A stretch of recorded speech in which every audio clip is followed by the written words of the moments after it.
Assalamualaikum warahmatullahi wabarakatuh.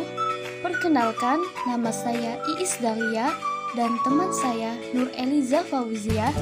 Baiklah, kami di sini akan membahas tentang manajemen keuangan sekolah. Manajemen keuangan pendidikan perlu dikelola dengan baik, sehingga dengan dana yang mampu memberdayakan masyarakat sekolah dalam mencapai tujuan pendidikan.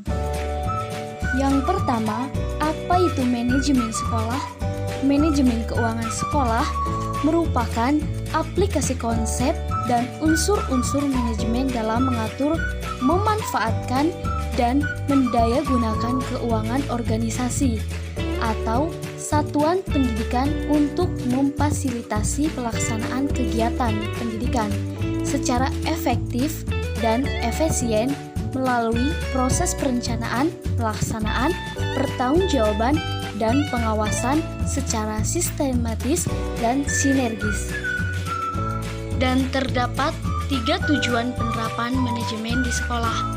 Yang pertama, memanfaatkan dana yang tersedia secara optimal berdasarkan prioritas kegiatan yang ditetapkan. Dan yang kedua, mensinergikan kegiatan antar bidang secara harmonis untuk mencapai tujuan-tujuan sekolah atau satuan pendidikan. Dan yang terakhir, mengembangkan perilaku transparansi dan akuntabilitas dari pemanfaatan keuangan sekolah sesuai dengan ketentuan perundangan yang berlaku. Fungsi manajemen keuangan sekolah yang pertama, untuk memfasilitasi dan mendukung pelaksanaan kegiatan pendidikan sesuai dengan program kerja satuan pendidikan untuk mencapai tujuan-tujuan lembaga yang ditetapkan. Dan yang kedua, sebagai alat kontrol penilai kinerja orang atau kelompok yang dalam melaksanakan kegiatan organisasi sesuai dengan tupoksi masing-masing.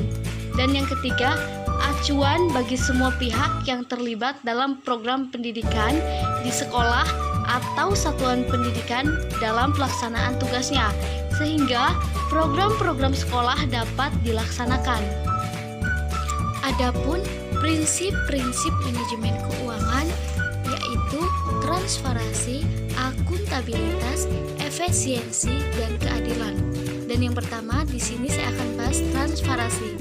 Transparansi berarti keterbukaan.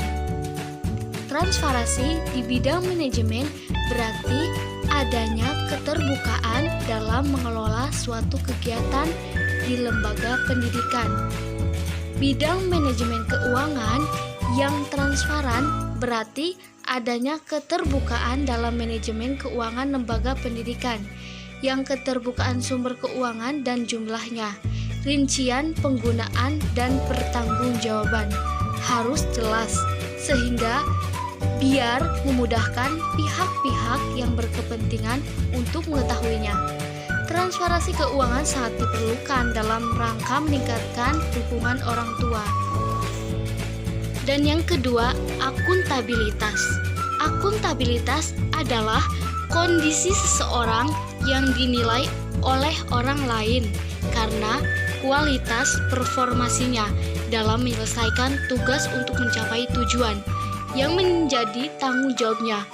Akuntabilitas di dalam manajemen keuangan berarti penggunaan uang sekolah dapat dipertanggungjawabkan sesuai dengan perencanaan yang telah ditetapkan. Dan yang ketiga ada efisiensi. Efisiensi berkaitan dengan kuantitas hasil suatu kegiatan. Efisiensi adalah perbandingan yang berbaik antara masukan input dan keluaran output atau antara daya dan hasil. Dan yang keempat adalah keadilan. Selanjutnya, kita akan membahas tentang sumber dana pendidikan sekolah. Dana pendidikan diperoleh dari 3 sumber, yakni dana yang bersumber dari pemerintah pusat, pemerintah daerah, dan masyarakat.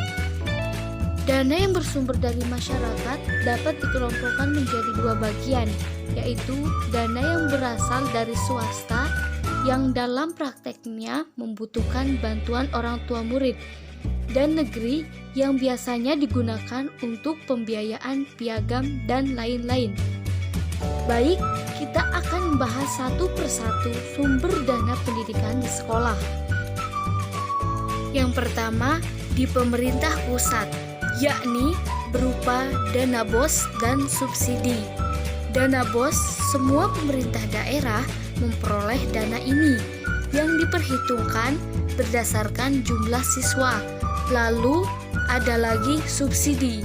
Nah, kedua dana ini perintah peroleh dari APBD, yakni anggaran pendapatan dan biaya daerah, yakni dana yang bersumber dari pajak, sumber daya alam, investasi, dan pinjaman lain yang dibayarkan oleh masyarakat.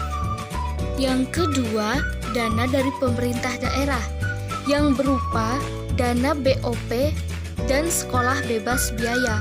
Kedua dana ini diperoleh dari APBD. Selanjutnya, bantuan dari alumni, yakni untuk membantu peningkatan mutu sekolah.